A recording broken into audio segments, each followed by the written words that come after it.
Section 16, Principles and Their Application. Chapter 81, Safe Mind Therapy. Note: the right approach to mental attitudes and mind therapy stands out in this compilation in the positive procedures stressed throughout this work, often in bold contrast to unsound concepts. To embody all such statements at this point would result in a great deal of uncalled-for repetition. A few helpful admonitions, some fresh in their approach, must stand for the whole in this chapter. Compilers. Mental influence rightly used. In the treatment of the sick, the effect of mental influence should not be overlooked. Rightly used, this influence affords one of the most effective agencies for combating disease. Counsel to a physician. The poor, afflicted souls with whom you are brought in contact have needed more of your attention than they have received. You have it in your power to encourage them to look to Jesus and, by beholding, be changed to His image. Security in constant struggle against evil imaginings. Let everyone who desires to be a partaker of the divine nature appreciate the fact that he must escape the corruption that is in the world through lust. There must be a constant, earnest struggling of the soul against the evil imaginings of the mind. There must be a steadfast resistance of temptation to sin in thought or act. The soul must be kept from every stain through faith in Him who is able to keep you from falling. We should meditate upon the Scriptures, thinking soberly and candidly upon the things that pertain to our eternal salvation. The infinite mercy and love of Jesus, the sacrifice made in our behalf, call for most serious and solemn reflection. We should dwell upon the character of our dear Redeemer and Intercessor. We should seek to comprehend the meaning of the plan of salvation. We should meditate upon the mission of Him who came to save His people from their sins. By constantly contemplating heavenly themes, our faith and love will grow stronger. Our prayers will be more and more acceptable to God because they will be more and more mixed with faith and love. They will be more intelligent and fervent. There will be more constant confidence in Jesus, and you will have a daily living experience in the willingness and power of Christ to save unto the uttermost all that come unto God by Him. Souls invigorated by contact with the infinite.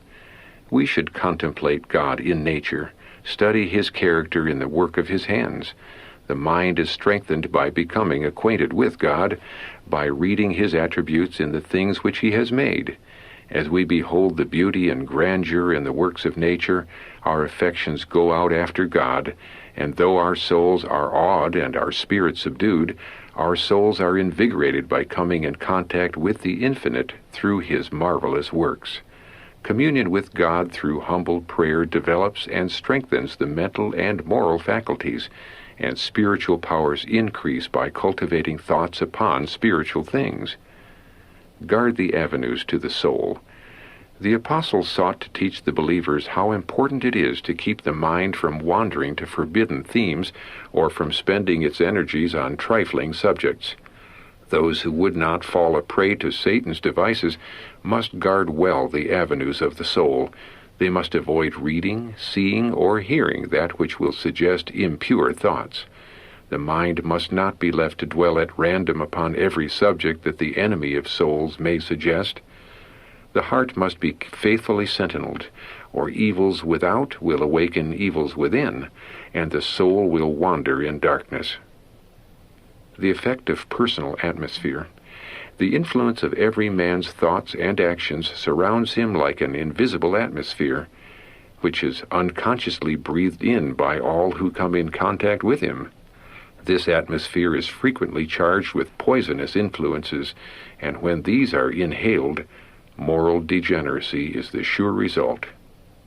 Surrounded by an atmosphere of light and peace, Christ has made every provision that His church shall be a transformed body, illumined with the light of the world, possessing the glory of Emmanuel. It is His purpose that every Christian shall be surrounded with a spiritual atmosphere of light and peace. He desires that we shall reveal His own joy in our lives. The indwelling of the Spirit will be shown by the outflowing of heavenly love. The divine fullness will flow through the consecrated human agent to be given forth to others. Depend constantly on God. Many are unable to make definite plans for the future. Their life is unsettled. They cannot discern the outcome of affairs, and this often fills them with anxiety and unrest. Let us remember that the life of God's children in this world is a pilgrim life. We have not wisdom to plan our own lives. It is not for us to shape our future. By faith, Abraham, when he was called to go out into a place which he should receive for an inheritance, obeyed, and he went out, not knowing whither he went. Hebrews chapter 11, verse 8. Christ in his life on earth made no plans for himself. He accepted God's plans for him, and day by day the Father unfolded his plans. So should we depend upon God that our lives may be the simple outworking of His will. As we commit our ways to Him, He will direct our steps. Value of occupational therapy. I was shown that it would prove more beneficial to most patients to allow light work, and even to urge it upon them, than to urge them to remain inactive and idle. If the power of the will be kept active to arouse the dormant faculties, it will be the greatest help to recover health. Remove all labor from those who have been overtaxed all their lives, and in 9 cases out of 10 the change will be an injury. This has proved true in the case of my husband. I was shown that physical outdoor exercise is far preferable to indoor, but if this cannot be secured, light indoor employment would occupy and divert the mind and prevent it from dwelling upon symptoms and little ailments, and would also prevent homesickness. Note: see Selected Messages, Book 2, pages 306 to 308, for an account of her successful participation in James White's recovery. Well-directed physical exercise. When invalids have nothing to occupy their time and attention, their thoughts become centered upon themselves, and they grow morbid and irritable.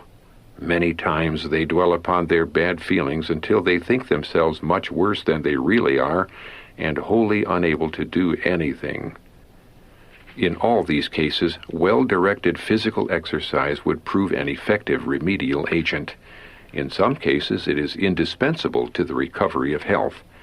The will goes with the labor of the hands, and what these invalids need is to have the will aroused. When the will is dormant, the imagination becomes abnormal, and it is impossible to resist disease. Comforting others comforts giver. Often prayer is solicited for the afflicted, the sorrowful, the discouraged, and this is right. We should pray that God will shed light into the darkened mind and comfort the sorrowful heart. But God answers prayer for those who place themselves in the channel of His blessings. While we offer prayer for these sorrowful ones, we should encourage them to try to help those more needy than themselves. The darkness will be dispelled from their own hearts as they try to help others. As we seek to comfort others with the comfort wherewith we are comforted, the blessing comes back to us. Rest and restoration. The author counsels her own son. I have a word to say to you. Will you not sign a pledge that you will no longer weaken or deface the Lord's temple by working when you ought to rest? In order to have proper thoughts and in order to speak proper words, you must give your brain rest. You do not take sufficient time to rest. The weary brain and tired nerves would be invigorated if you would make a change in this respect. We must study to discipline ourselves carefully, refusing to do that which would weaken the physical, mental, and moral strength. You need a clear, patient mind which will endure all that may arise. You need a strong hold from above. Exercise faith and leave the results with God. When you have done your best, be of good courage. Believe, and hold fast. The enemy will try to get you to make some move which means defeat, but you cannot afford to do this. You cannot afford to make uncertain movements. You need the influence that you will gain by revealing wisdom and discretion. relaxation and rest essential. I was shown that Sabbath keepers as a people labored too hard without allowing themselves change or periods of rest. Recreation is needful to those who are engaged in physical labor, and is still more essential for those whose labor is principally mental. It is not essential to our salvation or for the glory of God to keep the mind laboring constantly and excessively, even upon religious themes. There are amusements such as dancing, card-playing, chess, checkers, etc., which we cannot approve because heaven condemns them. These amusements open the door for great evil. They are not beneficial in their tendency, but have an exciting influence, producing in some minds a passion for those plays which lead to gambling and dissipation. All such plays should be condemned by Christians, and something perfectly harmless should be substituted in their place. Depending upon God, we refuse to be discouraged. Counsel to an overworked executive. The Lord has graciously spared your life to work in His lines. He does not want you to work yourself, independent of the only power which can work successfully to accomplish His designs. Then do not fret, but trust, looking unto Jesus, the author and finisher of your faith. Do not be in too much of a hurry. That which you can do without great taxation to your physical and mental powers, do, but do not feel that you must take so many cares and burdens that you cannot keep your own soul in the love of God. The vineyard is the Lord's. The work in every part is His, and He would have you so labor that your physical, mental, and moral powers shall be preserved. Bear in mind that you are cooperating with heavenly agencies. Do not allow the enemy to have the least partnership in the firm. Receive your orders from God, and in no wise be discouraged because you can only do the work of a finite agent. The infinite will work with His power to give you efficiency. Do not think you are left to do impossible things. Do not expect impossible things of others. Paul may plant, and Apollos water, but God giveth the increase. See 1 Corinthians chapter 3, verse 6. Of old hast thou laid the foundations of the earth, and the heavens are the work of thy hands. They shall perish, but thou shalt endure. Psalm 102, verses 25 and 26. They all shall wax old as doth a garment, and as a vesture shalt thou fold them up, and they shall be changed. But thou art the same, and thy years shall not fail. Hebrews chapter 1, verses 11 and 12. Individual efforts necessary. The victims of evil habit must be aroused to the necessity of making an effort for themselves. Others may put forth the most earnest endeavor to uplift them. The grace of God may be freely offered. Christ may entreat.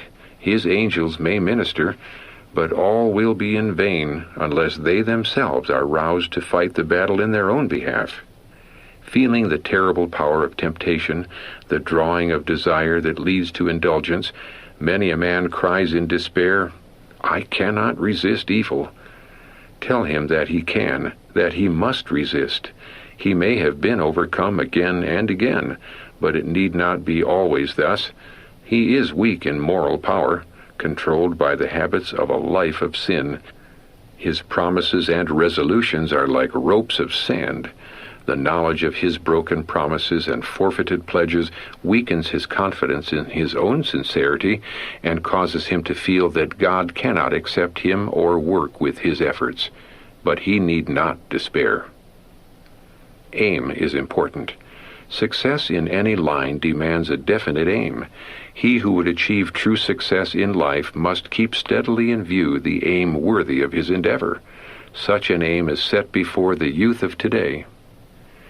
The highest culture of the mind. The knowledge of God is obtained from His Word.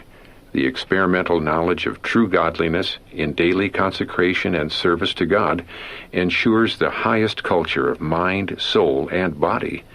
And this consecration of all our powers to God prevents self-exaltation.